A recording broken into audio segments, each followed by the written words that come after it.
Hi everyone, today's topic is pulp therapy for vital teeth. In this video, I am going to cover vital pulp therapies like direct and indirect pulp capping, pulpotomy, and in the end, I will be talking about apexogenesis.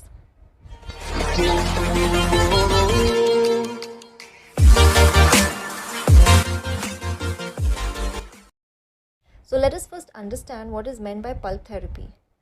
Many a times in cases of deep carious lesions, the continuity of dentine around the pulp is broken. Sometimes this can happen even due to mechanical reasons.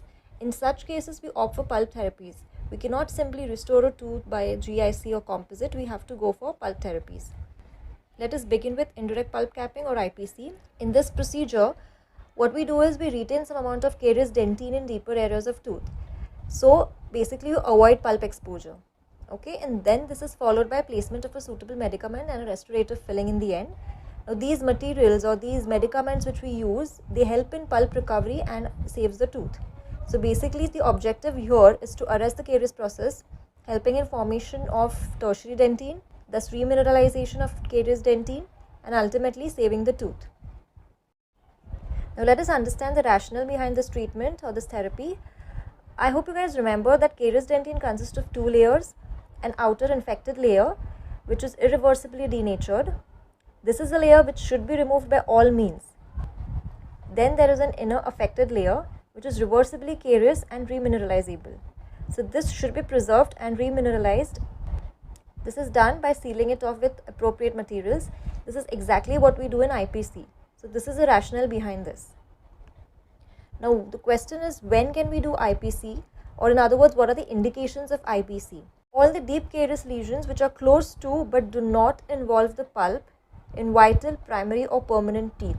In such teeth, IPC can be done. Second, it should be noted that these teeth should be firm and non-mobile. Also, when there is presence of an affected dentine on removal of infected dentine. So basically it should not happen like you're excavating the infected dentine and then you ultimately reach the pulp. There should be some amount of affected dentine between the pulp and the infected dentine. Only then we can go for IPC.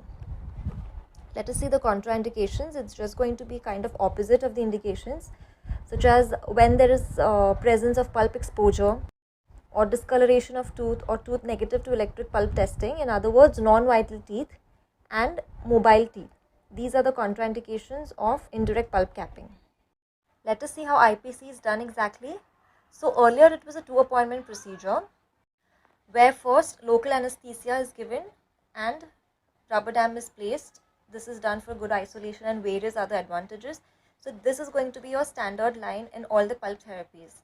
Administration of local anesthesia followed by placement of a rubber dam.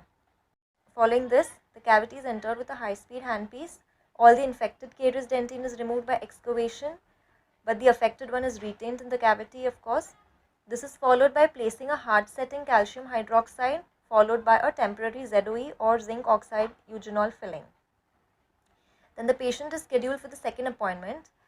So it is very important that in between these two visits or two appointments, the tooth has to be asymptomatic. Also, it should be checked that there is a formation of reparative dentine and then only permanent restoration can be done.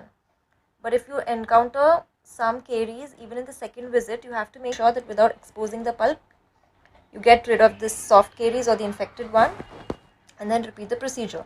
So following this, placement of calcium hydroxide is done and then in the end your permanent glass ionomer cement filling or GIC filling.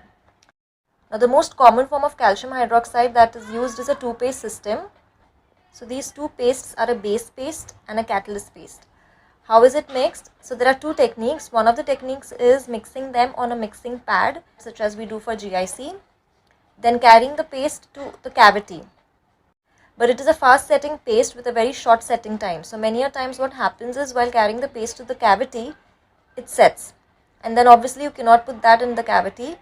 So a better way or an easier option would be dispensing each of these pastes on a mixing pad separately, then carrying each of these pastes to the cavity with the help of a ball burnisher and then mixing it right in the cavity.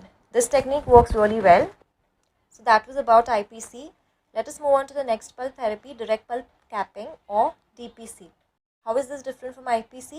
Now, direct pulp capping is done for those teeth where pulp exposure has already taken place accidentally while excavating your deep carious lesions. Now, the exposure here has to be a pinpoint exposure. Objective is to create new dentine formation and subsequent healing of pulp. Rationale is to create a formation of dentin bridge between the pulp and the pulp capping material, thus protecting the exposure site. Let us look at the indications. The first indication is a pinpoint iatrogenic exposures. Iatrogenic is accidentally while excavating the caries. Second is asymptomatic vital young permanent or permanent teeth. So this is not advocated in primary teeth due to the tendency of root resorption. Radiographically, there should be no periradicular lesion. Moving on to the contraindications, there would be severe pain at night, spontaneous pain, tooth mobility, excess hemorrhage at the site of exposure, presence of swellings or fistulas. Radiographically, presence of any periradicular lesion or root resorptions. Okay, now let us see how it is done. Let us have a look at the procedure. First, rubber dam isolation is done. Start this procedure as a normal filling, as a normal dental filling. But then accidentally, when the pulp exposure has taken place, you go for direct pulp capping. Okay, so first rubber dam isolation, then once the pulp is exposed, further manipulation should be stopped. Arrest the hemorrhage at the site of exposure with sterile cotton pellets. Place the pulp capping material at the exposure site with minimal pressure. Place the temporary filling material.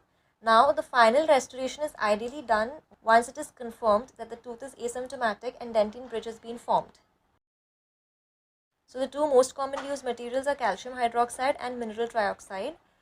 But there have also been various studies with other materials such as collagen fibers, bone morphogenic proteins, lasers, etc.